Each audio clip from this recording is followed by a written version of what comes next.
तहरीक इंसाफ ना सिर्फ हुकूमत के खिलाफ 10 मुहर्रम के बाद एक तहरीक चलाने की तैयारी कर रही है, बल्कि ये इल्ज़ाम भी लगा रही है कि वफाकी हुकूमत खैबर पख्तूनख्वा हुकूमत के खिलाफ साजिश कर रही है और उसे गिराने की कोशिश कर रही है। वज़ीर आला खैबर पख्तूनख्वा अली अमीन गंडापुर का कहना है कि 10 मुहर्रम के बाद तहरीक शुरू होगी, मुल्क को जो चला रहा है हम उसी से मुज़ाकरात करेंगे। मैं तमाम इदारों को चैलेंज करता हूँ कि जितना जोर लगाना है लगा लें, और अगर आपने हमारी हुकूमत गिरा दी तो मैं सियासत छोड़ दूंगा। जबकि इसी दौरान ये खबरें भी आई कि मौलाना फजलुर रहमान से खैबर पख्तूनख्वा में इन हाउस तब्दीली के लिए रब्ता किया गया था, ताहम उन्होंने मना कर दिया। इन अफवाहों ने मजीद जोर उस वक्त पकड़ा जब बुध के दिन वज़ीर आज़म शहबाज शरीफ से गवर्नर खैबर पख्तूनख्वा फैसल करीम कुंडी और ANP के सदर अमर वली खान ने मुलाकातें की। जबकि जियोनी से गुफ्तगू करते हुए खैबर पख्तूनख्वा के गवर्नर फैसल करीम कुंडी ने कहा कि सूबाई असम्बली में अपोजिशन के पास 52 या 54 अराकीन हो चुके हैं। जिस दिन असम्बली में हमारा एक भी रुकन ज़्यादा हुआ तो हमारा जमहूरी हक है कि अदम एतमाद लेकर आएँ। वफाकी हुकूमत खैबर पख्तूनख्वा हुकूमत गिराने के हवाले से तमाम खबरों की तरदीद कर रही है और ये भी कह रही है कि तहरीक इंसाफ अगर बराह रास्त इस्टेब्लिशमेंट से बात कर सकती है तो करके देख ले। PTI को बिलाखिर बात सियासी क़ुव्वतों से करना होगी। तो फिर 10 मुहर्रम के बाद क्या होने जा रहा है, पूरी सूरत पर बात करेंगे। सीनियर साहब तज़कियाकार मुनीर फारूक साहब और मंसूर अली खान साहब हमारे साथ मौजूद हैं। आप दोनों का बहुत शुक्रिया। मंसूर अली खान साहब, क्या लगता है आपको कि 10 मुहर्रम के बाद कोई सियासी मंजरनामा बदलेगा, या तो खैबर पख्तूनख्वा में हुकूमत की सूरत में, या फिर तहरीक इंसाफ के लिए कोई ऐसी राह हमवार होगी उनके एहतजाज के नतीजे में कि डायलॉग का रास्ता खुल जाएगा वहाँ जहाँ वो डायलॉग करना चाहते हैं? बहुत शुक्रिया शाहजेब।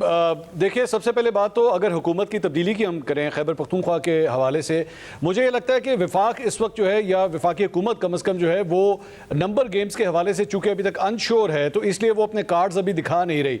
पसे पर्दा कोशिशें हो रही हैं, राब्ते ज़रूर हो रहे हैं, लेकिन जब तक उनकी नंबर गेम कम्प्लीट नहीं होती वो ये चाहते नहीं हैं कि पब्लिकली इसको एक्सेप्ट करें कि हाँ जी वो कोई तब्दीली करना चाहते हैं। लेकिन दूसरी जानिब अगर किसी अवामी तहरीक की बात की जाए तो मेरे ख्याल में जितने भी एहतजाज अब तक पाकिस्तान तहरीक इंसाफ की जानिब से हुए 8 फरवरी के बाद, इस मरतबा पाकिस्तान तहरीक इंसाफ की पोजीशन जो है वो एट इट्स वीकेस्ट है। और मैं इसकी 7 मुख्तलिफ वजूहात आपको बता सकता हूं कि क्यों ये वजह है। एक तो पंजाब के अंदर जो है वो लीडरशिप में आपस में बहुत लड़ाइयाँ चल रही हैं, और लड़ाइयाँ सिर्फ इंटर पंजाब नहीं चल रही, बल्कि जो इनकी सेंट्रल लीडरशिप है उनका और पंजाब की लीडरशिप के दरमियान भी आपस में ताल्लुकात कोई ज़्यादा अच्छे नहीं है। यहाँ तक कि आलिया हमजा को बीच में हटाने की पूरी भरपूर एक कोशिश भी की गई। खैबर पख्तूनख्वा में अली अमीन गंडापुर और जुनैद अकबर का जो ग्रुप है वो आपस में दस्तों गिरबान है, वो ज़्यादा एक दूसरे से बातचीत नहीं करते। उसके बाद बैरिस्टर गौहर की अपनी गिरफ्त जो है, तीसरी वजह बैरिस्टर गौहर की अपनी गिरफ्त पार्टी के अंदर जो है वो काफ़ी वीक है। अलीमा खान साहिबा उस पर बहुत ज़्यादा डिक्टेट करती हैं, जिसकी वजह से एक ये प्रॉब्लम है। चौथी वजह जो है वो असद कैसर साहब का जो ग्रुप है, जो मौलाना फजलुर रहमान साहब को साथ लेकर चलना चाहता है, लेकिन अली अमीन गंडापुर का ग्रुप जो है वो नहीं चाहता कि असद कैसर साहब मौलाना साहब के साथ किसी किस्म का कोई ब्रेक थ्रू करें।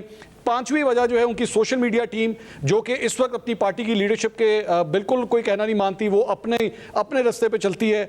छठी वजह कारकुनों का एतमाद, थकावट का जो है एक एलिमेंट आ चुका है, वो फिटीग आ चुकी है, बार बार एहतजाज करने के बाद बद एतमादी भी हो चुकी है, माजी का तजुर्बा बड़ा जो है वो सख्त है। और सातवीं वजह मज़ाहमत या मुज़ाकरात, इस कन्फ्यूजन के अंदर भी जो है वो पूरी पार्टी के अंदर एक डिवीजन पाया जाता है। तो मेरा ख्याल में पाकिस्तान तहरीक इंसाफ इस वक्त जो है वो अपनी बड़ी वीकेस्ट पोजीशन पे है कोई बहुत बड़ी तहरीक शुरू करने के हवाले से। बड़ा अहम नकात उठाए हैं इस वक्त मंसूर अली खान साहब ने। मुनीर फारूक साहब, आप की इन्फॉर्मेशन क्या कहती है, आगे से कहीं ना कहीं बर्फ पिघलने का इम्कान होगा अगर 9-10 मुहर्रम के बाद तहरीक इंसाफ सड़कों पर आने का कह रही है, कि आसानियां कहीं ना कहीं हो? बहुत शुक्रिया शाहजेब साहब। देखिए, एक इम्पॉर्टेंट फैक्टर तो ये है कि अभी तक ऐसे कोई वाजे शवाहिद नहीं मिल पाए जिसकी बिना पर हम ये कंक्लूड कर सकें। ठीक है, सियासतदानों का मिलना, सियासी कोशिश तो अपनी जगह, लेकिन जो अब तक मैं इस मामले पर तहकीक कर पाया हूँ, एक तो ये कि कोई इतनी कीननेस नहीं है कि खैबर पख्तूनख्वा के अंदर पाकिस्तान तहरीक इंसाफ की हुकूमत को गिराया जाए। वो इसलिए क्योंकि आपको पता है बदकिस्मती से एक दफ़ा फिर ये दहशतगर्दी से इन्वेस्टेड एक पूरा सूबा है, तो एक नया चैप्टर खोलने की जरूरत है। इसलिए क्योंकि गंडापुर साहब तो is actually playing by the rules, वो तो जो चीज़ें होती हैं वो कर लेते हैं, वो अलग बात है। उनकी एक पब्लिक पोजीशन और है, और ये मैं मुतअद्दिद दफ़ा आपके सामने भी अर्ज कर चुका हूँ कि जब उनको किसी जगह पर बुलाया जाता है या उनसे बात की जाती है तो वो बहुत तरीके से और महज़ब अंदाज में मामला करते हैं, और वो अलग बात है। मैं दोबारा कहूंगा कि वो खान साहब से लॉयल है, उनकी रिहाई चाहते हैं, लेकिन वो बिगाड़ते नहीं है, ना ही वो उस जगह पर जाते हैं जहां से मामला पॉइंट ऑफ नो रिटर्न पे चला जाए। हाँ, उनको पिछले नवंबर के बाद वार्निंग जरूर दी गई थी और अभी तक तो कुछ ऐसा नहीं हुआ जिसके बाद जरूरत पड़े कि उन्हें दोबारा वार्न किया जाए। लेकिन जहां तक बात ये तहरीक की है, देखिए अगर हम एक सेकंड के लिए एस्टेब्लिशमेंट के एलिमेंट को साइड पर रखें तो तहरीक के लिए कोई कैटलिस्ट तो चाहिए होता है, कुछ चिंगारी तो चाहिए होती है आपको। जिस तरह अभी मंसूर अली खान साहब ने भी बताया, देखिए उनके पास कोई कैटलिस्ट तो है नहीं इस वक्त पाकिस्तान तहरीक इंसाफ के पास। एस्टेब्लिशमेंट के खिलाफ कोई लेवरेज नहीं है, आप कितने लोगों को बाहर निकाल लेंगे और क्या कर लेंगे और उससे कितना दबाव डाल लेंगे एस्टेब्लिशमेंट के ऊपर। को आपको मुद्दा भी तो चाहिए, वो मौजूद नहीं है इस वक्त पाकिस्तान तहरीक इंसाफ के पास। देखिए इलेक्शन में धांधली, हमारा लीडर अंदर है, मुलाकात नहीं होने देते, ये सब कुछ हो गया। ये चीजें विद एवरी पासिंग डे पुरानी भी हो रही हैं, इनकी लाइफ भी खत्म हो रही है। आप रोज या तो हो ना कि एक ऐसा ऑनगोइंग चीज हो कि अच्छा जी आज वो एक जेल में थे तो आज उन्हें अब हमने डेथ सेल में डाल दिया है खुदा ना खास्ता, या अब ये हो गया तो चलो एक नई चीज आए। एक स्टैटिक सी पोजीशन है जो चल रही है, चले जा रही है, उस पर तो कोई तब्दीली नहीं। दूसरी बात शाहजेब साहब, जो असल खबर है वो बेसिकली ये है कि जो इस वक्त एस्टेब्लिशमेंट के अंदर सोच है वो तो अपने तर्ज पर इमरान खान साहब को इररेलेवेंट समझ रहे हैं, और जो फर्दर चीज है वो तो अब निजाम की कंटिन्यूटी की बातें वहां पर हो रही हैं कि जो निजाम चल रहा है इसको कंटिन्यू कैसे रखा जाए, और ये क्योंकि डिलीवर कर रहा है तो जरूरत इस बात की है कि इसको कंटिन्यू करना चाहिए और इसको आगे चलना चाहिए। नंबर 2 ये कि जो बैरूनी इंटरवेंशन की बातें थी कि खान साहब के लिए कोई होगा, ये अब मैं आपको कंफर्म कर सकता हूं कि जो फील्ड मार्शल साहब की मुलाकात थी उससे पहले भी काफी पहले इमरान खान साहब के हवाले से डिस्कशंस या इंफॉर्मेशन ऑलरेडी अमेरिका के पास जा चुकी थी, इवन ट्रंप एडमिनिस्ट्रेशन के अंदर, और ये मैं आपको कंफर्म कर सकता हूं। और कोट एंड कोट कोई इंटरेस्ट शो नहीं किया गया, लेट अलोन के कोई कीन हो, इंटरेस्ट कोई शो नहीं किया गया कि इमरान खान साहब की रिहाई मुमकिन होनी चाहिए। अदरवाइज ये भी आपको पता है कि प्रेसिडेंट ट्रंप जिस तरह के गैर रिवायती सदर हैं, इवन उनके डिफेंस सेक्रेटरी या उनके सेक्रेटरी ऑफ स्टेट को नहीं पता होता कि किसी शख्सियत से मिलकर डोनाल्ड ट्रंप क्या करेंगे, उनसे मिलने के बाद प्रेस ब्रीफिंग में क्या कहेंगे। लिहाजा कुछ भी ऐसा नहीं हुआ जो कि इमरान खान साहब के हक में जाता हो बदकिस्मती से। सो वहां पर भी कोई दबाव तो जो अब तो बातें ये होती है कि जी रेलेवेंस नहीं है।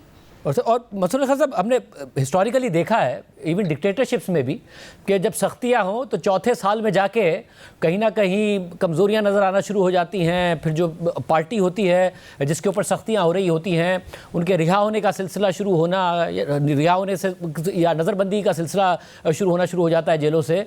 इस वक्त चौथे साल में चले गई है इमरान खान साहब की हुकूमत जाने के बाद, अप्रैल 2022 में गई, मगर नज़र ऐसा आ रहा है जैसे चाहे अदलिया की हद तक हो या फिर जो बैरूनी प्रेशर है उसकी हद तक हो कि निज़ाम के ऊपर दबाव कम होने की बजाय ऐसा लग रहा है निज़ाम मजबूत ही होता जा रहा है और सख्तियां कम होने की बजाय बढ़ती। ये आपको लगता है ये सस्टेनेबल है? क्योंकि चौथा साल है और ऐसा कुछ नज़र नहीं आ रहा कि जो इमरान खान साहब के हक में जा रहा होगी। देखिए शाहजेब, मेरा ख्याल में पाकिस्तान जो है एक बड़ा अनप्रेडिक्टेबल मुल्क है। यहाँ पे आपको नहीं पता लगता कि किस वक्त जो है वो पेज जो है वो टर्न हो जाए। इमरान खान साहब के हवाले से भी जो है वो ठीक है, इरिटेंट्स ज़रूर मौजूद थे उनकी 3.5 पौने 4 साल हुकूमत के अंदर, लेकिन आखिरी वक्त में जाके जो है वो चीज़ें एकदम ख़राब होना शुरू हो गई।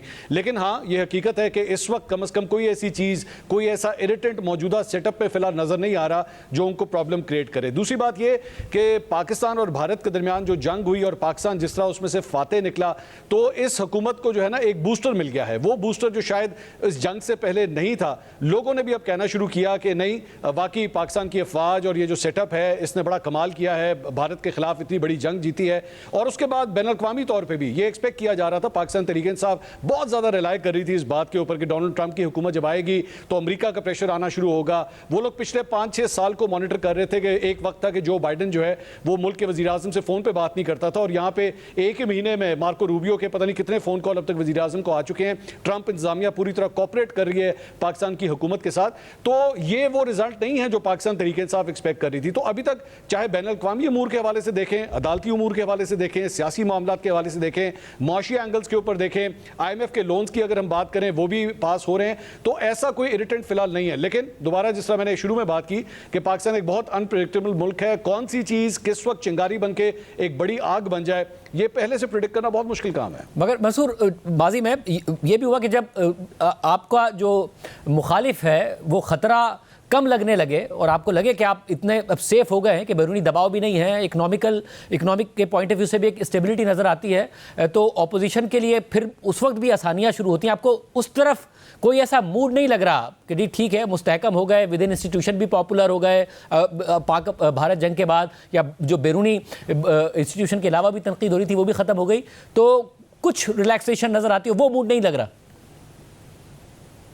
नहीं, बिल्कुल भी नहीं। पाकिस्तान तहरीक इंसाफ के लिए, बल्कि मैं ये कहूँगा कि इस जंग के बाद तो हालात बैड टू वर्स हो गए हैं। ख़ास तौर पे जो एक हुक्म आया मखसूस नशिस्तों के हवाले से, जो फैसला आ गया जिसके ऊपर इलेक्शन कमीशन ने अब अपना काम करना शुरू कर दिया है, तो इसका मतलब है कि हालात जो है वो और भी ख़राब हो गए। और उसके बाद पंजाब असम्बली के स्पीकर की जानिब से 26 अरकान के खिलाफ जो है वो रेफरेंस फाइल कर देना, उनको डी सीट करने का एक जो प्रोसेस है उसको शुरू कर देना। अब आने वाले 1-2 महीने के अंदर 9 मई के हवाले से केसेस के बारे में बताया जा रहा है कि वो भी प्रोसेस जो है वो शुरू हो जाएगा। तो इसका मतलब है कि हालात जो है वो पहले से भी ज्यादा खराब होना शुरू हो गए हैं। और इसके साथ साथ इमरान खान साहब के खिलाफ कुछ जो बड़े केसेस हैं उसमें अगर चंद वादा माफ गवाह भी अगर बीच में आ गए और उन्होंने आके गवाही दे दी, तो फिर इमरान खान साहब के लिए मुश्किलात और भी बढ़ जाएंगी, जिसकी वजह से मेरा ख्याल में ये जो अवामी तहरीक जो शुरू भी की जा रही है, ये शायद एक रास्ता है कि किसी तरह मज़ाहमत करने के साथ साथ मुज़ाकरात कर लिए जाएं और उसके बाद अपने लिए कोई बेहतर डील निकाल ली जाए। मुनीब, आप इस हवाले से बड़ी अहम खबरें देते रहे हैं और जाहिर है अब जो इस पॉइंट पर आपको लगता है कि क्योंकि 3 साल हो गए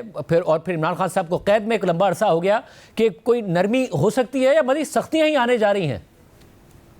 देखिए, ये बात तो बिल्कुल दुरुस्त है कि अनप्रिडिक्टेबल नेचर है हमारे मुल्क में, खासतौर पर सियासत के अंदर। लेकिन हमने जो माजी की देखा है या जो तारीख देखी है उसमें तो यही देखा है कि किसी को निकाला जाता था तो वो फिर 1-1.5 साल के बाद उससे हालात बेहतर हो जाते थे। यहाँ 3 साल हो गए हैं, कुछ फर्क नहीं पड़ा। और और वो ऐसा उसमें स्टांस अनशेकन है कि आप एवरी टाइम यू इंक्वायर या you try to gather some information, तो आपको वही चीजें, वही इंडिकेशंस मिलती हैं कि यहाँ तो कुछ तब्दील नहीं हो रहा। और this has come as a surprise to me also as a journalist के ये एक मेरे ख्याल में नई तारीख लिखी जा रही है कि इतनी स्टिफनेस और इतनी रिजिडिटी कि आपका स्टांस यानी एस्टेब्लिशमेंट का तब्दील हो ही नहीं रहा इस हवाले से। एंड ये भी है कि पोजीशन ऑफ स्ट्रेंथ पर ऑलरेडी जा चुके हैं, एस्टेब्लिशमेंट की पावर पीक कर रही है, तीसरे साल के अंदर है। लेकिन इस चीज को ये गौर तलब है शाहजेब साहब कि ये हमारे नजदीक 3 साल को हम देख रहे हैं और व्यू कर रहे हैं, लेकिन जो माजी में भी इस तरह की बहुत प्लानिंग्स हमने देखी सुनी कि ये हो जाएगा वो हो जाएगा, लेकिन अभी भी जो बातें हो रही हैं वो ये हो रही हैं कि आगे क्या होना है और आगे क्या चलना है। So with that thinking process in mind, यहाँ कोई इमरान खान साहब को के साथ क्या करना है या उनको रिलीज कैसे करना है, क्या होना है, वो तो इसके बारे में कोई अभी नहीं। बल्कि कुछ लोग तो ये कहते हैं कि उन्होंने लंबा जेल में रहना है, बट गॉड नोज के हमारे मुल्क की तारीख तो ऐसा नहीं बताती कि ऐसे हो। लेकिन फिलहाल तो कोई दूर दूर तक इरादा नजर नहीं आ रहा कि इमरान खान साहब से कोई बात करे या उनसे कोई रिप्रोचमा करे। और यकीन मानिए, जब ये बातें बहुत से जगहों पर की जाती हैं कि ये ऑफर कर दी गई, वो ऑफर कर दी गई, तो बहुत से लोग बहुत सी जगहों पर बैठ के हंस रहे होते हैं कि भाई कौन सी ऑफर्स किसी को की गई हैं और कौन सी बातें की गई हैं। ये जितनी फैलाई जाती हैं उतनी वो बाउंस बैक करती हैं।